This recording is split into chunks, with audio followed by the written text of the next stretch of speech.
Hi.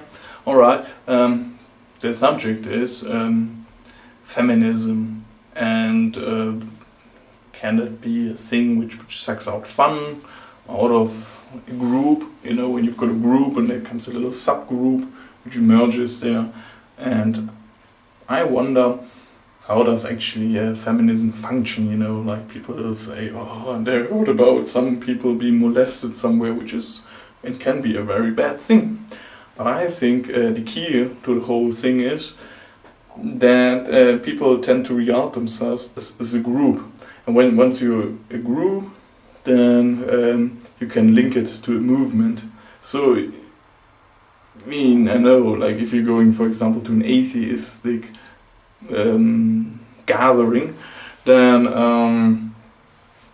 you are kind of a group. Sometimes you can't stop being a group because it's just for practical reasons. You know, if people start identify too strongly with a certain group, especially with the lust for you know, having a cause and having a good cause and being part of something, being part of a movement. That's why we see ourselves in groups. You know, it can turn a bit sour, can get a bit nasty. You know, so the thing is, you know, like when somebody gets, for example,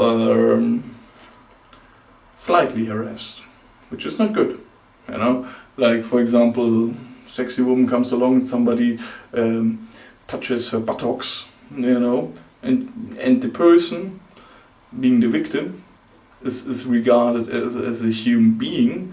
And that's the only entity we have, the only group, the only box we can put somebody inside is like, we are all human beings. Then one would make a sober judgment, well, it was not right to touch her buttocks, and this for, let's call her Giselle. Giselle is not happy about that. So she's going to tell her friends, and they're going to tell this guy off, and so on. And it would stay in a rather small group because it's not big enough as a happening to sweep the world, you know, because it's a non-event. But if you see yourself as a group which is kind of more defined, then just being part of the human species. You are part of the female progressive liberation front or something, and you say, well, it's not just Giselle, it's all of us. We're all women, we're all in there, and you can make a movement out of there, you can make a campaign out of there, and everybody starts now feeling with it in terms of solidarity and so on, and you certain neurons suddenly firing up in your brain, which are responsible for feeling somebody else's pain, you know, and it's a small thing, but it helps the group to focus on a common goal, let's say. It helps the group to identify themselves and so on, and that's the problem. When people start like seeking for groups and seeking for a glue which keeps the group together, they need a cause, and then sometimes they can get a bit extreme, they can get overboard. In certain groups, you know, like I said, for practical reasons, it's good to be or to have a group. And you know, like for example, yeah, you say some women are treated badly, then of course, you know, fight that they get the same wage, or the female circumcision should be stopped, but they are, but you can take, I'm dying, oh. But you can take it too far, and once you take it too far, because you know, the female circumcision thing is far away, you know, you can't do anything about the wage, so you're looking left and right, yeah, that's left, that's right, and you do what's next to you. So you go to your, I don't know, atheistic party, and then suddenly you start pointing fingers on people because you want this group thing to function. You know, you don't want to be just a guest on a party. you're representative of a group with a certain cause. And now you can be an active part.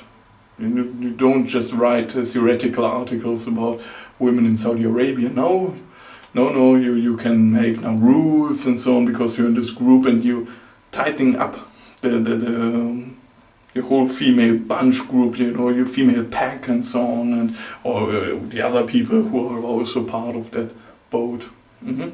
And yeah, that's I think my main message is: don't see yourself so much as a part of a group. Yeah, you may see yourself as part of Homo sapiens, and sometimes for practical reasons, go to this atheistic thing and so on, and maybe also be feminist and so on.